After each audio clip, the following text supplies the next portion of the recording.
One realtor and local organizations tell me they've seen an increase in people looking to move to the land of Lincoln, all to escape anti-LGBTQ+ legislation in other states.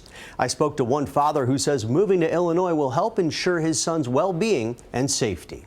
And if your kid's telling you something over and over and over again, if you love them, you believe them. Mark does not want us to show his face or use his last name, but he's opening up to the I-Team and our ABC station in Lexington, Kentucky, about his family's move to Illinois. It's all for his 7-year-old son who's transgender.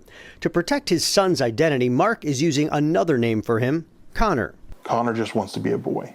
We weren't dismissive, but we were sort of quiet about it, and we would listen to him and say, you know, we can deal with that later. You're a little young. But it became sort of a common thing, maybe once a month, then maybe once a week. Mark says he and his wife and their son are leaving Kentucky and moving to the Chicago area due to anti-transgender legislation recently passed in the Bluegrass state. The first concern, teachers or other employees of the school being able to dead name my child or misgender them. Second concern is use of bathroom. Either they'll have to use the nurse's bathroom or the bathroom that is not their gender, so that would out them.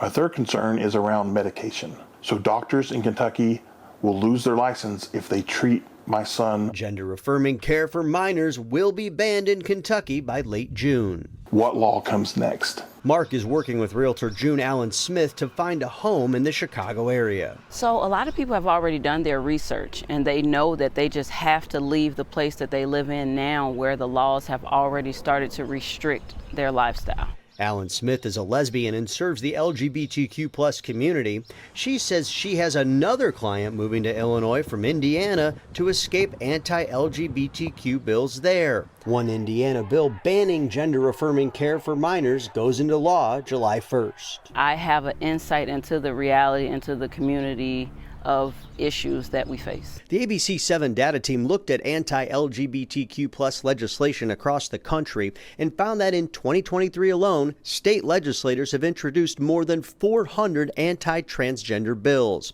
About 100 failed, more than 60 have passed. The rest are still pending.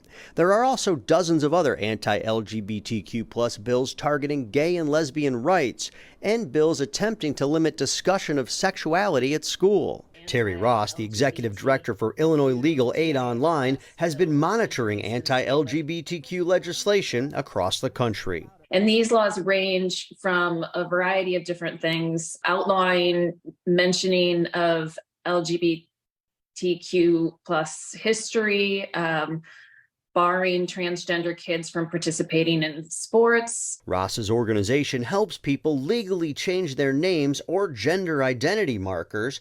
She says some of those people who live in other states are also looking to relocate to get away from anti-trans or anti-gay laws. It's definitely real, right? The fear is real. The intimidation is real. We have to uproot our family. I was born and raised in Kentucky, and I don't want to leave, but I can't stay. Mark and his realtors say they have an offer in on a home located in a Chicago area suburb that is LGBTQ+ friendly. We also reached out to the group Equality Illinois. That group says it's seeing an uptick in people reaching out to them about relocating to Illinois for similar reasons.